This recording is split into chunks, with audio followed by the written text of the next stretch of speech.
All right, folks. Welcome back to Better Biomed. Guys, this is just an opportunistic video. I am very excited to be able to do this because it's two birds, one stone. I get to create some cool content, and at the same time, I get to clean my house because there's probably nothing more annoying than when I have too many toys. so this is, this goes all the way back to my childhood where toys just would not live very long in my possession. They would get torn apart and I would explore. Even before I knew what electricity was, I was still exploring the properties of electricity. And I'm talking like 5-6 years old. It goes back a long way. And folks, that's like almost 40 years ago. So toys have evolved over the years, and there's some cool stuff about that. I wish I had some of the old vintage toys to actually tear apart and show you guys. However, one thing that has not changed very much is the fact that alkaline batteries seems to be the root of most modern day, especially economical versions of these toys. And so the cool thing is we're going to tear it apart, and then we're going to hook it up to a regulated DC power supply.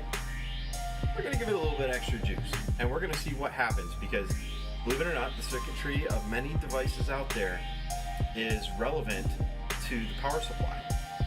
Some things will be powered by a lead acid battery, to which then they not only have voltage regulation, but they also have current regulation. And many toys are so inexpensively built that they just don't have current regulation. And that's the cool thing about using a power supply, is you can see some of the erratic behavior as you're doing it. All right, so as you increase the voltage, generally you're going to increase the amperage. And unless there's some sort of restrictor in there, you're going to see some fireworks. And guys, this is gonna be super cool. So let's go ahead and switch this over. I have my regulated DC power supply. Believe it or not, this is quite the challenge to set this video up, because I would normally do two camera views, one maybe over there so you could see what's going on my soldering bench, and then one right here where I'm in the action. However, it just wasn't working out that way today. So what I was able to do is clamp one of my spare regulated DC power supplies here to the bench top, and I've got a couple of leads that are on the outputs, and through this we're going to be adjusting not only current but also voltage. And in doing so, you're going to see a lot of these toys are going to behave curiously. So folks, can you hear me well enough right now? I hope so, because we're just going to kick this right off. So first thing, if you guys have never worked with a regulated DC power supply, the reason, thank you for that, I appreciate that. Let's do that. How about that? The switchboard is supposed to shut it off. There's still some bugs. We'll get it figured out. Anyway, folks, what I have here is, this is my 30 amp. Is it really possible to have 30 amps? Maybe it's just 10 amps. However, it does go up to 30 volts. And the thing is, a lot of regulated DC power supplies don't kick out that much. So they'll go to maybe 24 volts, 3 amps maybe. This guy here, I did a whole separate video where I open it up and explore some of the innards. It's funny how technology evolves over time. And part of that is the solid state switching of this power supply versus that one over there, versus some of the older ones that I have behind me, is they've gotten lighter and lighter, even though they claim to be increasing their output properties. Interesting. Something's got to give, you would think. But part of it is that the semiconductors themselves are evolving and improving their efficiency. So if you've never used a regulated DC power supply, it is a regulated DC power supply. It kicks out DC, and it's regulated because we can adjust the current and the voltage. There are other power supplies that you can adjust current. Maybe you can just adjust the voltage. Those are non-regulated, all right? They're adjustable voltage, adjustable DC power supplies. However, they're not regulated. This one here does have, we can do constant voltage or constant current, and we're going to set the current first. So all the toys before me are going to rely on alkaline batteries, I believe. If there's some lithiums in there, I'll be damned, and we're gonna find out together. But nonetheless, what we have is an alkaline battery, which is going to be 1.5 volts per cell, and it's going to be extremely current limited. So the resistance of the cell and its discharge capacity is going to be the limiting factor, and that's why most of these toys aren't going to have current regulation internally, right? Now I can go to other devices, and other devices that operate on DC, like this guy here does have a little lithium cell inside it. Lithium cells will discharge almost all their voltage right now. It's crazy. They will just go absolutely nuts. So in doing so, they have to also limit current, because other words, it would act like a dead short. Alkaline cells, they have some sort of limited output. So the first thing that we're going to do with a regulated DC power supply is we're going to set the current. So you can see A over here, V over here. We have coarse and fine. Now coarse is going to be rapid movements through its levels, and fine is when you're going to fine tune it. So 4.98, I would go down to fine and go, 4.99, 5.0, and coarse is when you're going 1, 2, 3, 4 volts, or 1, 2, 3, 4 amps. And then fine is when you just really tune it in. So the first thing that we're going to do is we're going to set the voltage. And we're going to do that. We got to give it a little bit of current. And the voltage, all these toys operate at 1.5 volts. They're going to be in series, or sometimes series parallel, depends on if they're using voltage dividing. And you would do that because, let's say a motor is going to run at, let's say 3 or 4 cells. However, maybe the sound box or something like that operates on fewer cells. Then they would do a voltage divide, to which all the cells in series would be 5 volts, something like that, 4.5 volts. And if you were to take just one cell, 1.5 volts, maybe it operates an LED or something. That does happen. It's not very common. Usually they design the circuit so that all the batteries are utilized. Sometimes you want to get longer runtime. So you would use a parallel series configuration because you want a longer runtime. So 4 cells in a parallel series configuration, let's say 2 batteries are wired in series and then they are in parallel with one another.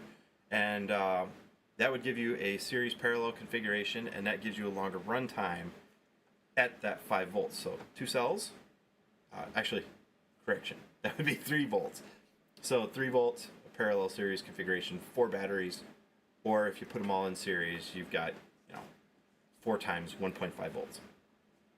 All right, so that means that we're going to dial this voltage down. Since minimum is going to be 1.5 volts, we're going to divvy this guy down. We're going to start them all out at 1.5 volts. Many of these, and you can see right here how the coarse gets me close, and then I'm going to, there we go. Whoop, whoop, whoop. This guy is a little bit sensitive, so I want to put it just under. And use the fine tune to dial it up. However, this guy is super sensitive at the lower voltages. Okay, 1.4, 1.46, close enough, guys. All right, so we set voltage. Now we're going to set current. Notice it goes into current overload. Our amps are completely off. Then we're going to set it 0.75 of an amp, close enough. Okay, so if a toy operated on one battery or a device, let's say this mouse operates on one alkaline battery, that's 1.5 volts, 0.75, it'll operate perfectly normally, probably. However, if it has more than that, then it's going to be in a world of pain, right? It's going to be undervoltage. So I'm going to go ahead and open up some of these guys and show you the configurations. I know I'm talking quite a bit. So this one right here, you can see 2 batteries are end for end, very typical You're going to see this in flashlights and obviously toys like this. And that is a series configuration because it's going to take voltage input at one side. It's going from cell to cell, and then down here at the base is going to be the other point for voltage. Now this toy is going to give me a little bit of problem because I might have to open it all the way up, which is probably what I'll do, because down here is going to be the second contact point, and that's going to be a pain in the butt to get to because I do not want to ruin my batteries. Right, so let's go ahead and see what it does normally. I hope you guys can hear that. It was absolutely magical. Oh! This one either has some sort of inertia switch or it's got like a reed, and the reed might have weights on them, and when you shake it, the reeds are making contact. I'm just genuinely curious. Alright folks, so that's my two cells. This is AAA alkaline batteries. These are Amazon Basics rechargeables. These are what, nickel metal hydride. They don't output very much, but they are rechargeable, so bless their little souls. I do want to recollect some of those because I keep buying all these stupid rechargeable batteries, and the darn things just disappear, and that's because I'm finding them in all these toys, and these toys are in toy bins and stuff like that. They're not even playing with the toys. Now, the good thing about using rechargeable batteries is these ones generally don't leak. Traditional alkaline battery will leak, so toys that are sitting in toy boxes get absolutely destroyed by using regular traditional alkaline batteries, especially Duracell. Alright, so this guy here, in order to see its behaviors, I either need to stick a metal object down inside it, which I guess I could do, it's not going to be easy, or I can just take it apart and use the contact points. Here, I'll tell you, this Christmas tree is definitely going to have all these toys are so annoying. And today's their day. Let's get this mouse over here. There we go. Now we've cleaned up our space. Let's go ahead and take this guy apart so we can access our contact points. I really dig that a lot of these cheaper Chinese toys utilize standard #1 Phillips. Makes it very easy for me to take them apart. Okay. And of course, you guys probably know that I'm doing this without my children's permission, because if it was up to them, they would never ever get rid of something. Well, there we go. So this guy is doing absolutely nothing. I thought there might be a light or something inside it. Nope. And right here is that series configuration. You can see we have one terminal up here at the top, we have one terminal down here at the bottom, and that is where we are going to contact with our connectors. Let's see, I got this one, and I have this one. This will make my job a little bit easier, folks. Okay, we're still at 1.5 volts. Excellent. Alright, so we're going to try and connect these up traditionally. One here, one here. And I was just going to use touch terminals, but I guess I don't need to. Alright, so it is technically on. And you can see how much current it's pulling when I turn it on to make it do something. Alright, so at 1.45 volts, I don't know if you guys can hear it, it does click a little bit, alright? And that clicking is because it is undervolted. It needs 3 volts. I'm only giving it 1.5. So that's what we are going to do. We're going to increase it, let's say 2 volts.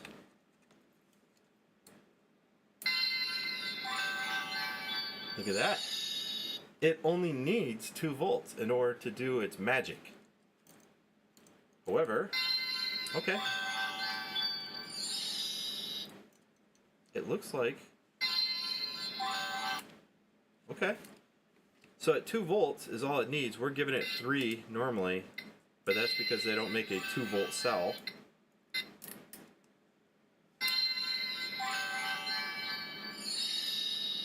And what I think I'm seeing up here,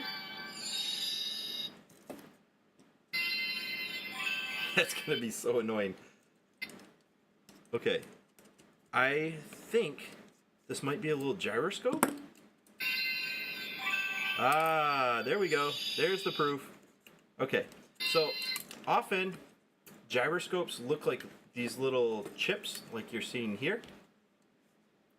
But as I already said, you know, it's probably something like a reed that makes contact when you shake it because it's inexpensive. It's easy to manufacture. And look what we have here. That is what we're experiencing right here. There's a little reed switch and it's all internal. But when you shake it, there's probably a dingle hopper in the middle that makes contact with the side of the tube. And that way there, it also makes it universal. So you can shake it forward, sideways, whatever, and it will register. Inexpensively manufactured, but that's okay because they're cheap toys and that's what they're supposed to be. Let's go ahead and put one of these back in and then we can overvolt. Come on.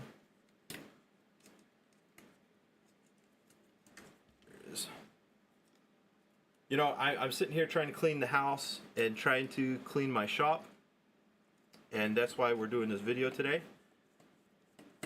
is because it's the day after Christmas and we got nothing much going on. I already did some of the stuff for my work. I have my new job where I sell test equipment and do videos on test equipment, which I've got BC Group stuff here, and I've got my BC catalog and stuff over here because people call me and they ask for quotes, and I quote them out in between me making videos and stuff, so kind of makes it nice that I have time to do stuff like this. All right, let's put this guy in here because now we're going to see what happens when I give it a little bit more love. Come on. Here we go. Okay. So notice that the amperage is fluctuating as it's going through its thing. Peter, you are absolutely correct. It is also very annoying that happens. I agree. Some of those batteries are very expensive. Well, let me figure out which mouse I'm using. There we go. I have too many mice. Okay. I can't see your comments right here. Okay. So we're starting at 2 volts. We know that it normally lives at 3 volts. Let's go ahead and let's give it a little bit more love. How about 4 volts?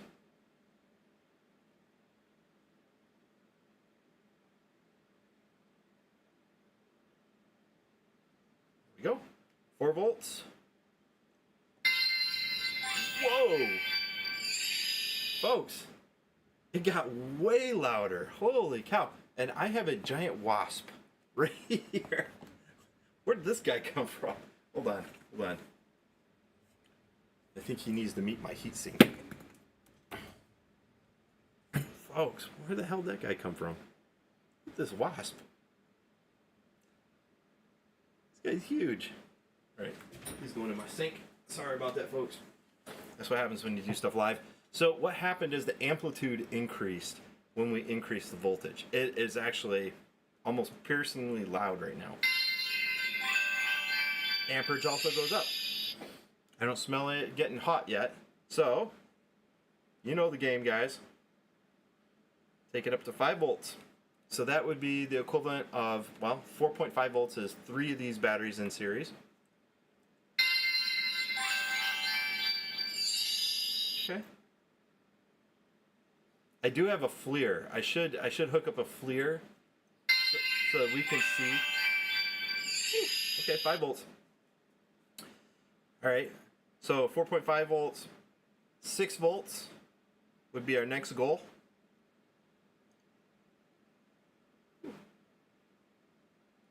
Close enough. All right, folks. So 6 volts. We got 4 batteries in series. Okay, current is not really going up that much. So that's 4 batteries in series. Let's take it up to 7.5 volts.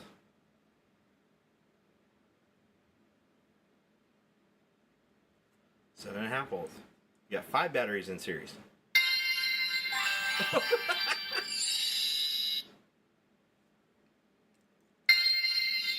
That is so loud. Do you think it'll do eight batteries in series? Here we go. Let's take it up to 9 volts.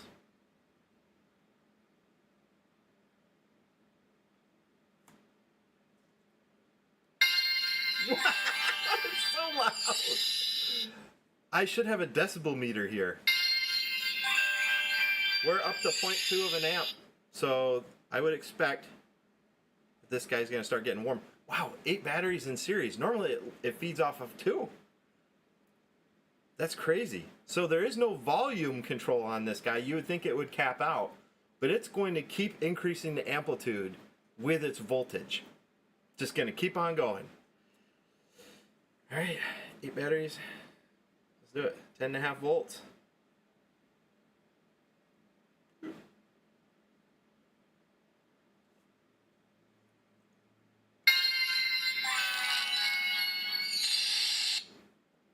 You heard it. You heard it. Oh, wow, that's so hot. Oh, and look, it's failing in a short. You see that? Before, it wasn't constantly outputting current when it's not running. But now, the semiconductor right there has failed in a short, which is brilliant. Folks, this is amazing. Well, there you have it. 10.5 volts. Apparently that's too much. It was reasonably fine at 9 volts.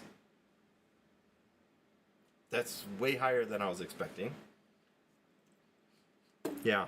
So we still have a little bit of parasitic loss right here because we're at 0.015 of an amp.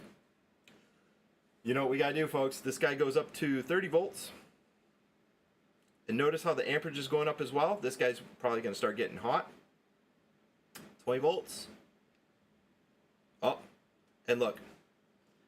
So we now have 0 amps because it finally opened.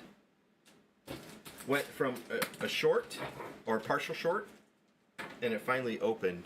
And that means rest in peace, little guy. It got super loud. I'll admit, this guy was trucking pretty good. So, a couple of things that I would probably salvage from a device like this.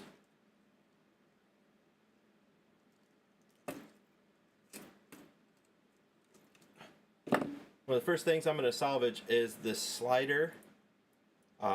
It's a dual pole single throw switch. This guy, you can probably use this many times over on many different toys and stuff in the future. They use these, they're ubiquitous. So, the battery terminals on this guy, sometimes salvaging those battery terminals because these ones here have no corrosion. A lot of these battery terminals are ubiquitous as well. This board is toast. The little speaker there, I gave it a pretty good workout. Oh well, he had a good life. Right. The good thing is I have salvaged a couple of my batteries. Yes. This one's going to be maybe a little bit more of a challenge. This guy here used to irritate the hell out of me because the kids would play with it so commonly.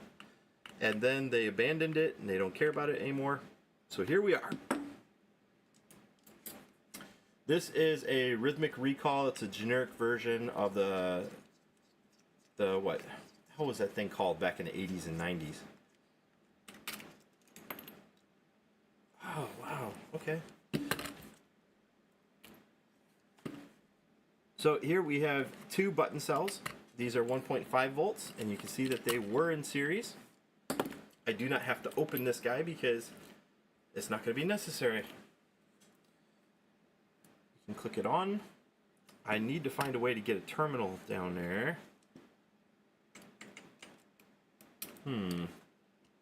Might have to just put something down there. Like this.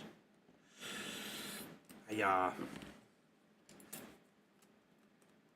Gotta make a space behind that guy. And then I can cram this guy down there. There we are. And my second one is going to be here. Yeah, I might not have the polarity correct on that. Oh shit. Sorry guys. Well, it is entirely possible that this guy already had a bad day.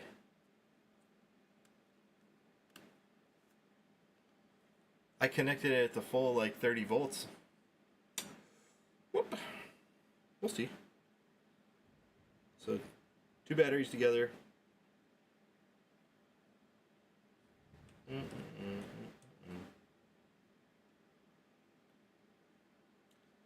Okay, let's take this voltage down a little bit.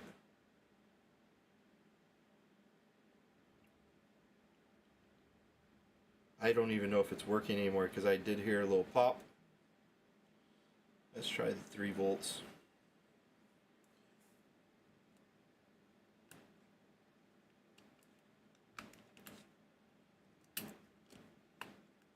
Let's make sure we get the polarity correct. Sorry folks, you would think that this was rehearsed or something. Now it's possible I got the polarity wrong. Or it's also possible that we just fragged it. Oh well. Rest in pieces.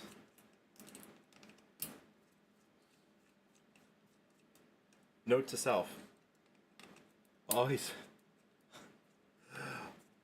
reset the power supply to the lowest voltage. Because in other words, we're going to blow stuff up. Alright. I'm opening it to see what exactly is going on inside it. Alright, cool. We've got rubber membranes. And we've got a very generic little system on a chip, the blob. And we got speaker outputs. And very simple, we got a couple leads that come over to the board. And I'm curious if I popped one of these little bad boys in doing what I did. However, it is definitely not powering on now. So let's set it up. Ground, check. And we got this guy here. They say ground, by the way, folks. I didn't say that. Okay, let's turn it on. Yeah, we got nothing on the readout. So this is a good fit for showing you guys how to use a regulated DC power supply for troubleshooting. It clearly was boogered because we have no pull whatsoever on the amps. And, well, hope you guys learned from my mistakes. No great loss on this guy though, seriously. We'll learn something. Now some of these little fasteners are worth holding on to. I can't stress that enough.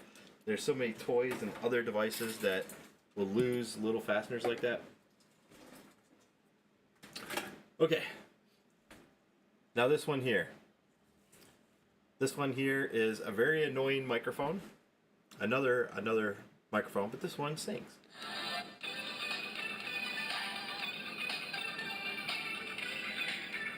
I'm just curious. It's got LEDs.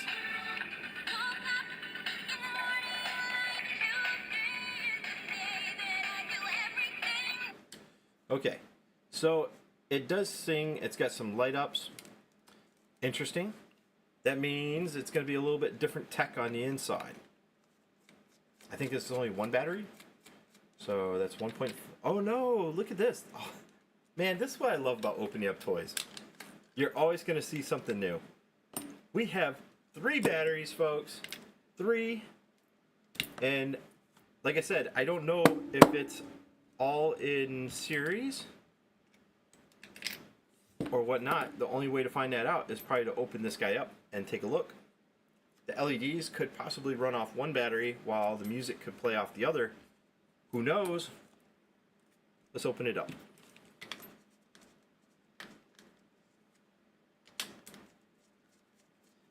And by the way, I do use power supplies like this to troubleshoot toys. Believe it or not, I use it to troubleshoot all sorts of things, even remote controls. Because by knowing the batteries that are involved and counting the amount of cells and figuring out if they're in series or parallel, you can preset your switch mode power supply, and then you hook it up and you watch the amps. And the amps tell you what's going on inside the device. Like on the one, you've seen that it had a parasitic draw. You know that there's some sort of short there. If there's no amps whatsoever being pulled, then you know that it's probably on the power input side someplace. Alright, come on. I got all the fasteners out. It's got the screw, or this cap. Yeah. The little cap right there is holding it together. Interesting.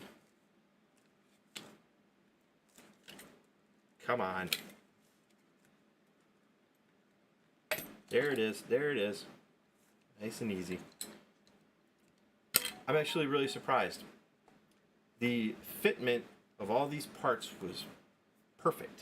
It was so tight that it actually took me a moment to get it apart without cranking on it. And that goes to show you the mold makers on some of these companies, the tolerances are just there. Take a look at that. There's like no movement whatsoever on this collar. That's incredible. So we have full access to the system on the chip, another blob. We have the speaker. I have some LEDs up here at the top. And what we can see is, since we only have 2 power connections to the battery tray, they're obviously all in series. So 3 batteries, 1.5 times 3. Let's go ahead and let's set our switch mode power supply. Amps. Let's go ahead and set amps really quick.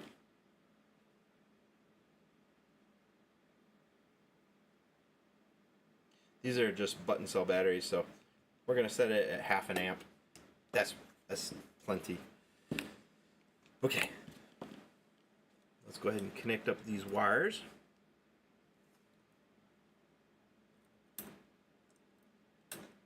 Come on. There's one.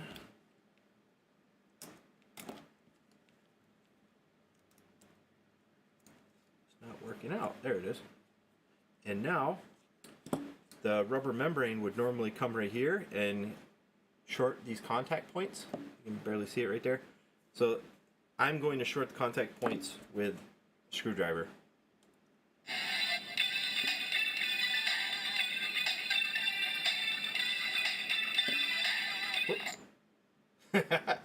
Okay, so just like we did before, we know it works at its rated voltage.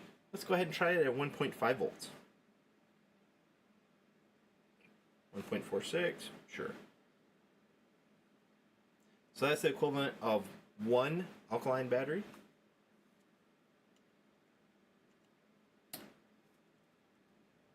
Again, nothing. And if you guys are watching right here on the amperage, you'll see that it's not even trying. Okay. Let's take it up to 3 volts. That's 2 batteries. Oh. 2 batteries.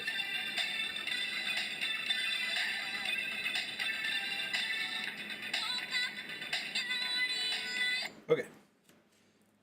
So, interesting. They used almost as fat of a button cell as they could, but they have to put 3 of them in there because 2 of them are probably going to run out of juice pretty quick. So by increasing the voltage, you're going to decrease the amount of amps that are needed by the toy, and it's not going to have as much current draw, so it's going to split the load amongst 3 of them, and you should have a longer runtime. Interesting. Okay, so you've seen it. We did it with 3 batteries. So let's go ahead and do 4 batteries. I haven't touched the current, so we're still sitting right there. Let's see, 4.5 volts. That's 3 batteries, so let's do 6 volts. Let's see, we still good? We're still good. It just got dramatically louder. Interesting.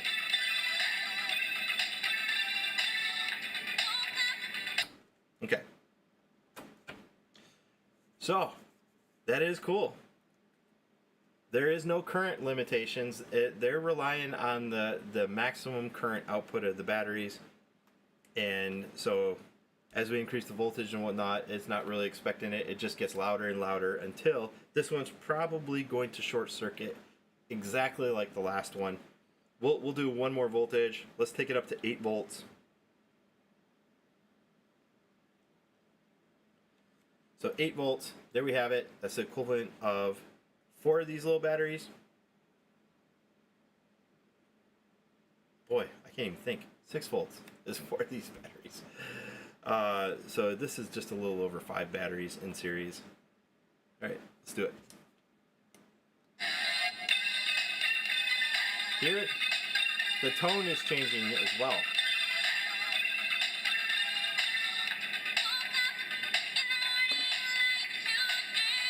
Current staying pretty constant.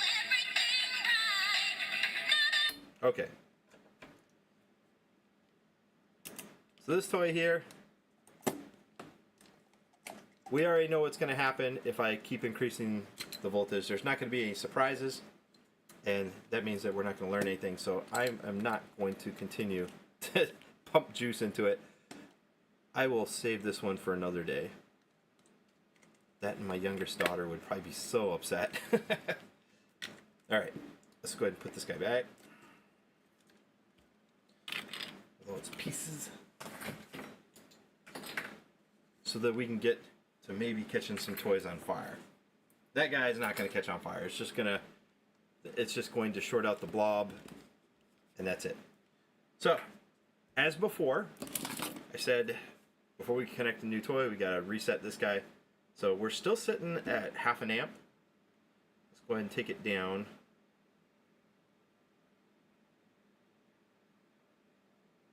One battery. There we are. Okay. Oh, yes. I'm actually genuinely curious on this. Now on my other channel, Take It Apart channel, I opened this guy up and went through how it really works. And I was, in so many ways, let down by how simple the design of this device was. I was actually genuinely let down, because all it is there's a cam, like a disc that's a cam, and there's one spot where it depresses rubber membrane buttons. No different than the rubber membrane that was on the last toys. I thought that there might be contact points or something, but it's actually just rubber membrane buttons. It's so wild. And I don't know if the vintage toy that this is based off of was operated the same way. So what we're doing is we're charging up a flywheel. The sheep goes. And whichever one it lands on is the next one it's going to activate. Here is a duck. See that? Do you hear the frog? So this toy here, it's been a good toy. Kids don't do nothing with it. It's our next victim. This one uses 2 AA batteries. So they have the real estate to increase the size of the cell. That gives them longer runtime, still running in series. So that's 3 volts. We're going to start out at 1.5 volts. We're going to see what it does. I'm kind of curious. On this particular toy, I think I have both the contact points down here.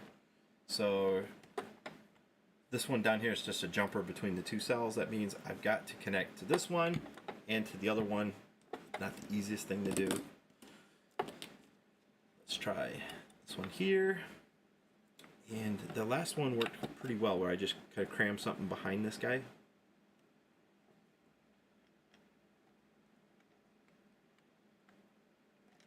Try that. See how that works. All right.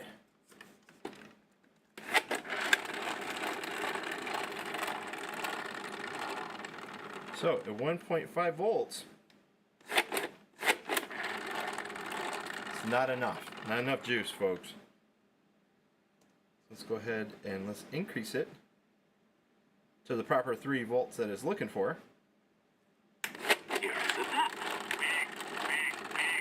Interesting.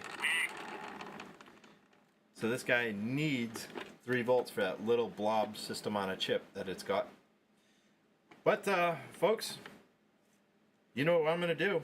I do believe that this guy's probably robust enough to handle it. So let's go ahead and double the voltage. Let's take it up to 6. There we are. The cow says, That's much louder. It's probably double the the amplitude. sheep goes, As if that's annoying you guys, it's annoying me too. So 6 volts, pretty impressive. Let's double what it's expecting. 6 volts just makes it twice as loud. Let's take it up to 8 volts.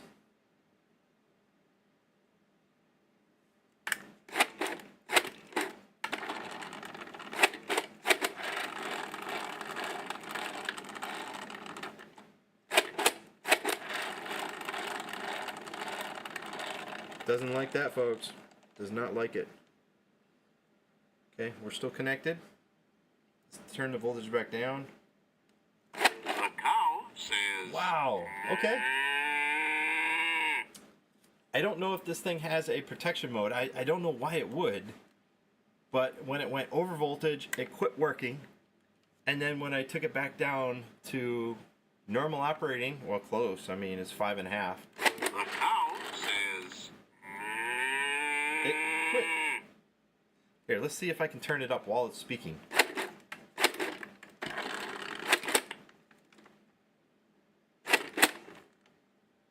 Nope.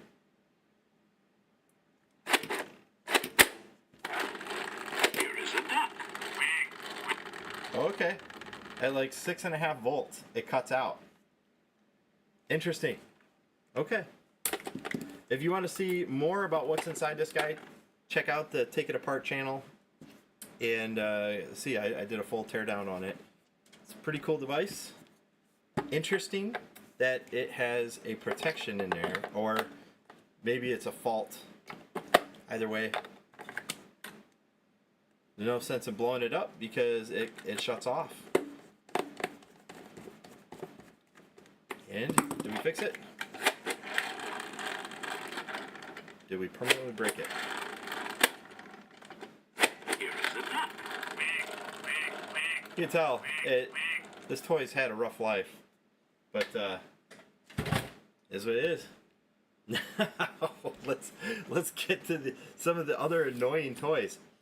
All right, folks. So we're all learning a lot about how simple electronics, cheap, designed for the cheapest manufacturing, how they handle voltage and amperage, and that's why these are such perfect examples. Now, this guy right here, this stupid toy. I'll let you hear it. Let's see if it's got batteries in it. Now we have motors for movement. We have flashy lights and we have music. What do you think is going to happen when we increase the voltage?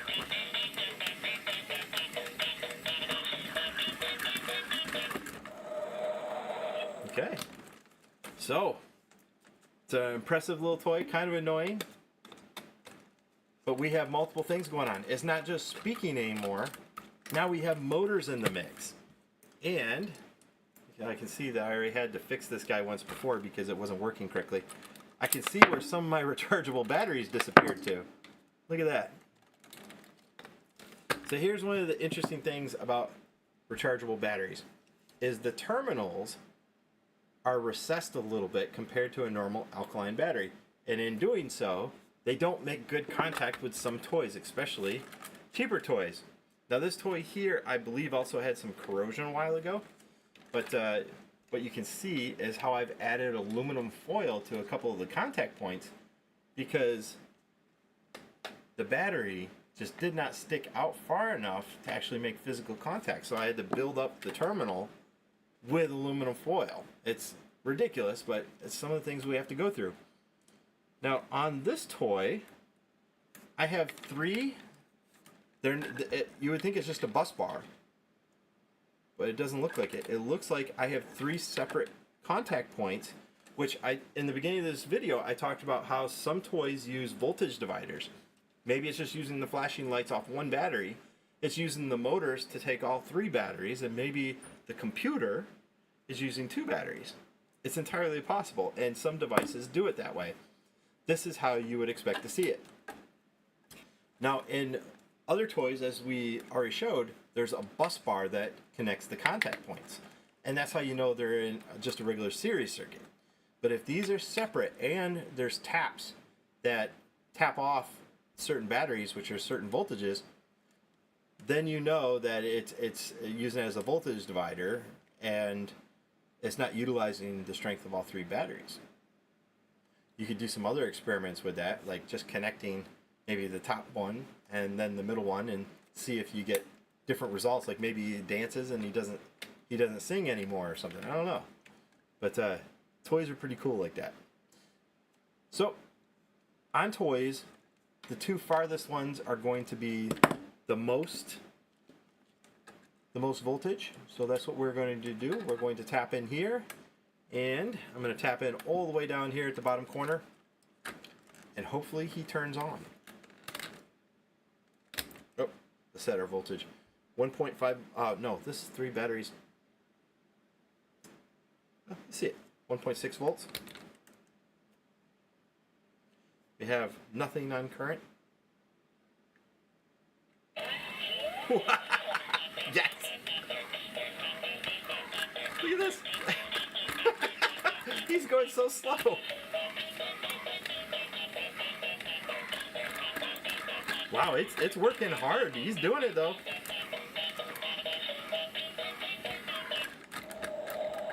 Okay, so at 2.3 volts, it's doing it. So let's go ahead and up that. 3 volts. You can tell the music is also a little bit off because the motors are drawing so much current away from the rest of the unit because it's got weight. It's got some heft. And motors always pull some of the most current. So let's go ahead. Let's see what else he can do. Whoa. Okay. 5 volts. He's going a little crazy.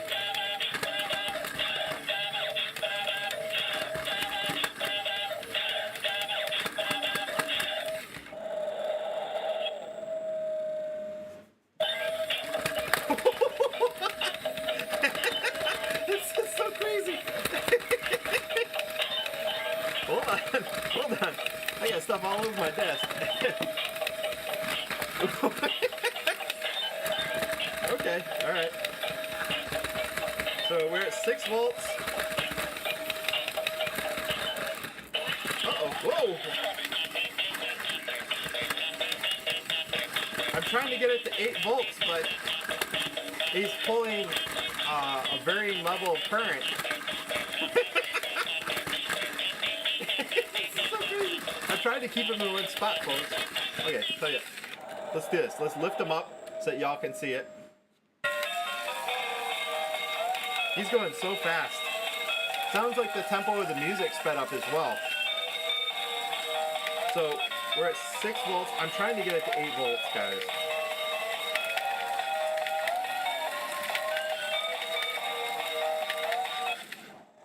You know what's crazy? Is it went down to 2.6 volts. And I tried to get it to 8 volts and it just would not do it. That's wild. So in some ways it was shorting, you know, because these power supplies, they drop the voltage when there is a short on the load.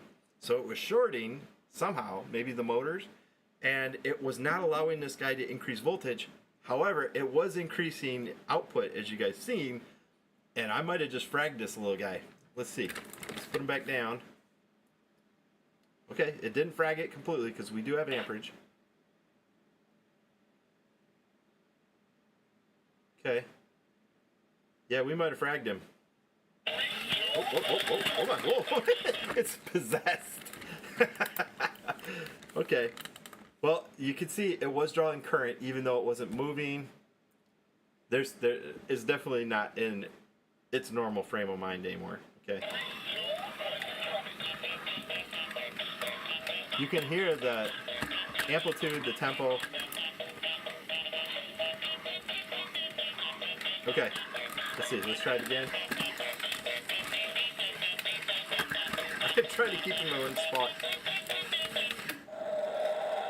6, 7, 8 volts.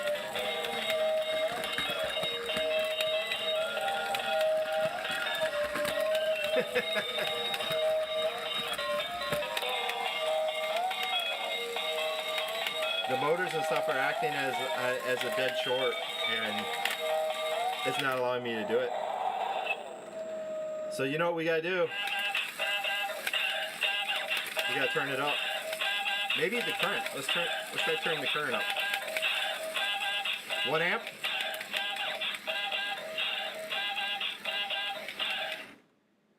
Woo. So at half an amp, it was fine. It was going full nut, but notice that when I increased the current, or its ability to output more current, this guy took it. It was greedy, and it started experiencing some other symptoms. It started going slower, and the volume just halved, which tells you that there's some damage internally. Okay, so it took like over an amp worth of current. Just took it. Okay, let's see. So current. Let's go ahead and let's set that current again. Ooh, 1.5 amps. Let's turn it down. 0.6, close enough. Okay. Did we damage it?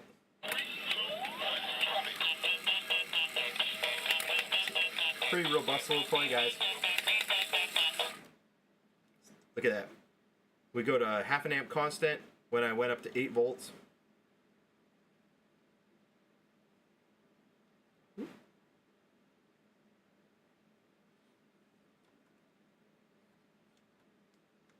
And I don't think he's turning on now. Still got good contact.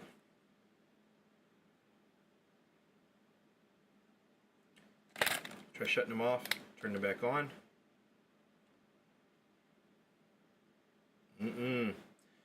See, when you have constant parasitic amperage like that, that shows you that there's a problem there, all right? So there is a problem with the semiconductor. It is obviously shorted. The system isn't even really booting up. And as I said before, my voltage won't go up if there is a short. So all that means, we turn it up, it's at 30 volts. Oh, did I just get it? Hold on, let's turn it back down.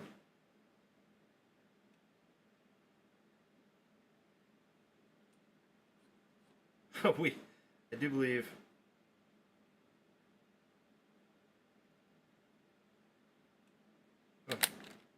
Oh, we have smoke, folks.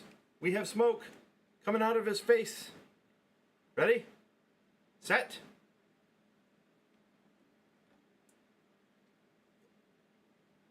Can you see it? It's coming out of his eyeballs.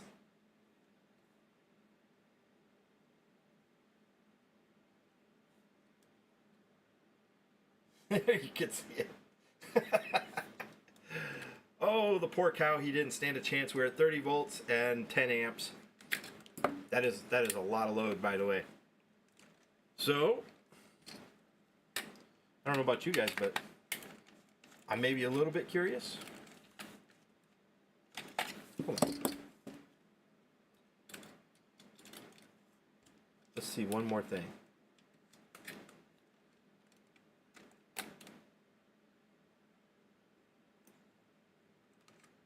You gonna turn on? Are you gonna smoke some more? Hey folks, we have more smoke. Here, watch this. Watch his eyeballs. Oh, oh. This poor guy. He didn't stand a chance. I do think that there was some damage earlier though. Just, we gave him a hot supper. He couldn't take it anymore. Alright, let's pull this off the side. Let's see what goes into a dancing cow. Alright. First is going to be his lower shield, then his buttocks.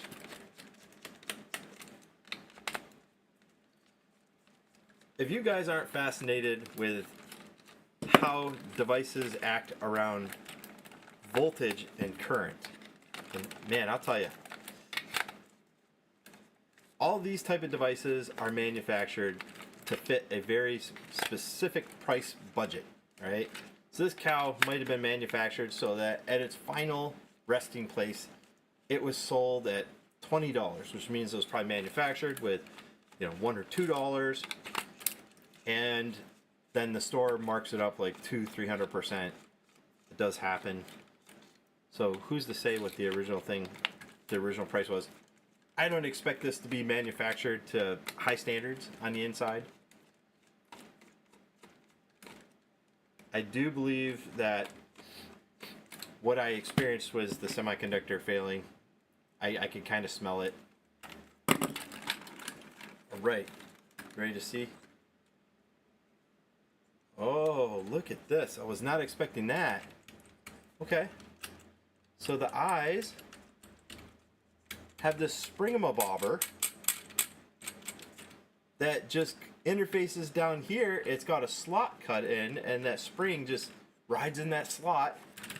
So it kind of makes sense, because if a kid touches the eyes, which you know they're going to do, you want it to have some give, right? Because if it's directly connected and the kids force the eyeballs, which they do, if there wasn't that point of give, it would be plastic on plastic like this, and you would almost certainly break it. You see that? So that is actually fascinating. How cool. Okay. All right, here's our power switch, our speaker off on the side, our drivetrain, and the little system on a chip is over here by the power button, it looks like. Yep. Here it is. And there is the point of failure. So you can see the blob. Oy.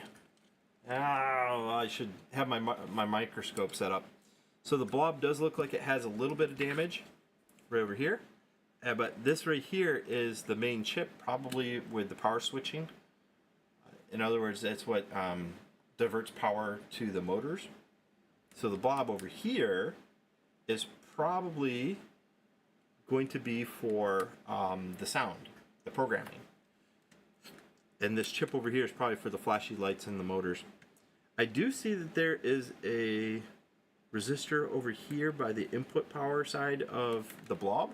It's possible that that guy fragged, you know, as maybe a safety feature. And there's one over here. Hard to say. Rest in peace, little feller. We do have a...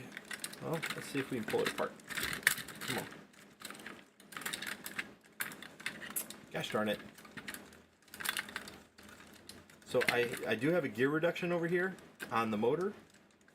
And this whole thing, I'm not going to pull it apart for you guys. Maybe on my other channel I'll do it. You can see that it operates on these slots and on some eccentric cams, like this guy right here. And this little lever that's on this gear reduction just wobbles it back and forth. Rides on these slots, and this will cause them to tilt. His legs go up and down by the same principle over here. Really not that complex, folks. And this little transfer bar right here, that's for the spring. That makes the eyes go up and down. You know, like this. Pretty cool. So everything is on this little board that's over here by the power switch. Good stuff. I am clearly saving the best for last, folks, because this tree has been the bane of my existence for the last 4 or 5 years, maybe longer. It could be like 7 or 8 years now, and every single year I have to hear this stupid tree, and it's time. It's time, folks. It's easily one of the most annoying things in the world, and let's see. I'll show you guys.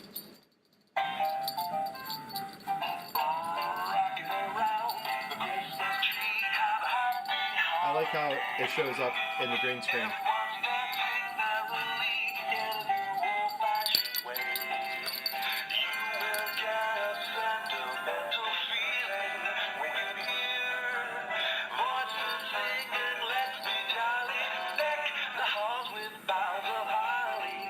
Alright, so that's the guy, and this guy does shake a lot, quite a bit. Hold on, I will get you guys a link to the other channel. It's funny, because I've had 1 or 2 other people tell me that they can't find it, and it's fascinating that that happens. Let's see, your channel. Copy. Alright, folks, I will put it right here. Paste. There you go. There's a link. I should be taking these toys apart in that channel. Maybe I will. We'll see. Y'all get first-hand view of it. Because I think it's really important to understand the principles of batteries and what they do. Now, if these were lithium batteries, or if they were lead-acid batteries, all of this would be moot. In other words, there would be fusing where the battery comes in and out of the device. It would have to have some sort of current regulation and often voltage regulation, because lithium batteries just go full nut until they catch on fire. And anybody that has shorted a lead acid battery knows that that's also how things happen with lead acid batteries. They have such a high discharge. It could be hundreds of amps. And they will do it until something gives up. So there has to have safety features designed into a device. So here we have 3 different contacts, and you can see right here, this contact. Wait. This contact right here, between this terminal and this terminal, is a bus bar. It's a jumper. And the same thing down here, but we also have a nice little surprise down there. On this terminal, we have corrosion. You can tell by its bluish color. Fantastic, right? So we got some corrosion on the terminal down there. Easy to clean. Use some regular vinegar and a cotton swab. Comes right off. Neutralizes it. Works beautifully. So let's see what this tree does. Now, the dancing cow, it went absolutely nuts. And am I missing a piece of the dancing cow? Anyway, same concept. 3 batteries. They're in a series configuration. That's how we're going to hook this guy up. Let's see. Let's adjust this. Give it a little bit of amperage. Set it.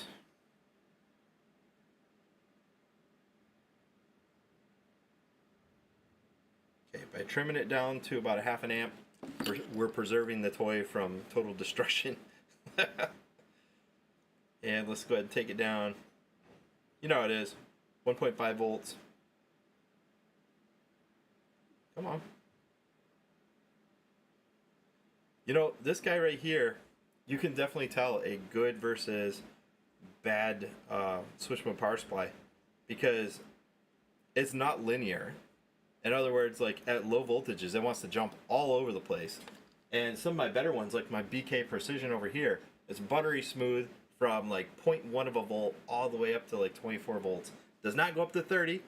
So for catching stuff on fire, it's not the best thing. And it has a maximum output of 3 amps. But is buttery smooth for transitions. This guy, not so much. All right. Let's place my positive terminal down here. It's going to be this one, the flat. And the spring's going to be my negative. We're at 1.39 volts. Sounds good. And this guy here, we have to trigger it each time. So right now I'm pressing the trigger. You can see that the voltage is jumping just a little bit. Not enough is going on for it to make a difference. Let's go ahead, let's turn it up to, the other one activated about 2.3 volts.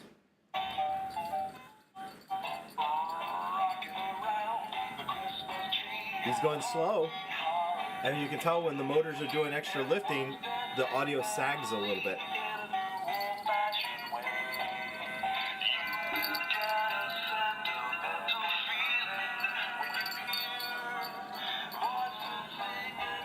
Pulling 0.4 of an amp.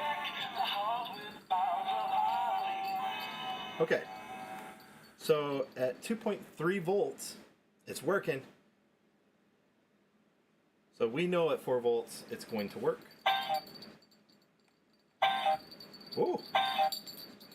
Interesting. Okay, okay. All right, let's take it back down. 3 volts. Okay.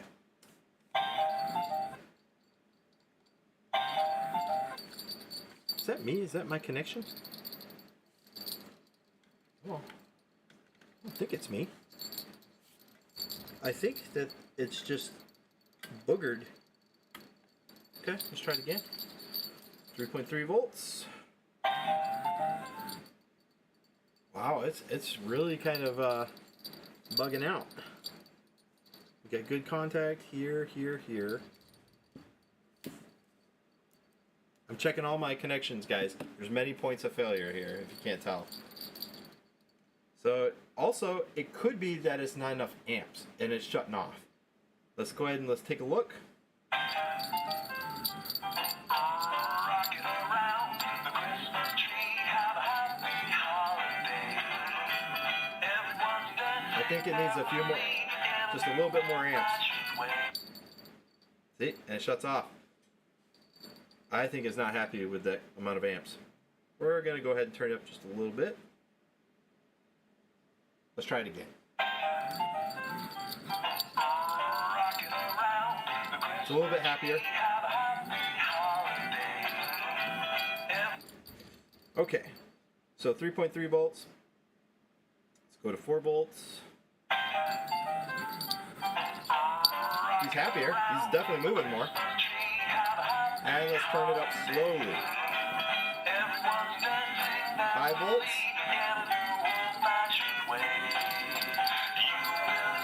It's gotten louder, a lot louder. He's got some more movement in his hips. 6 volts.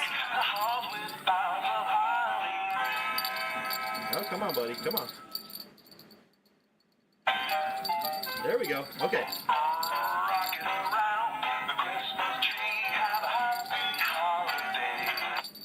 Oh, okay. 7.5 volts. It did not like it. All right.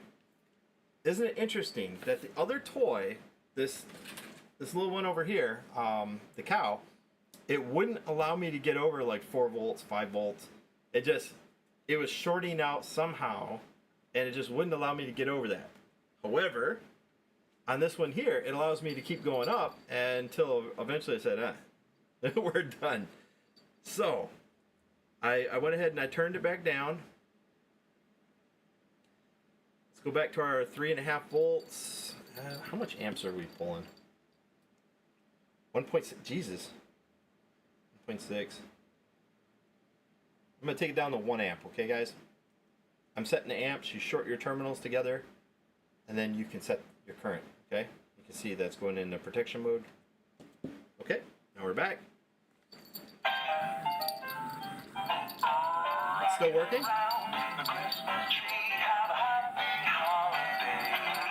6 volts.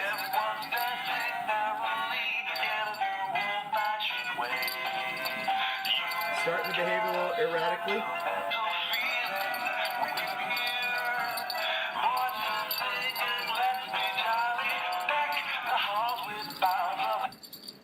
.5 volts. It does it again. It does not like it.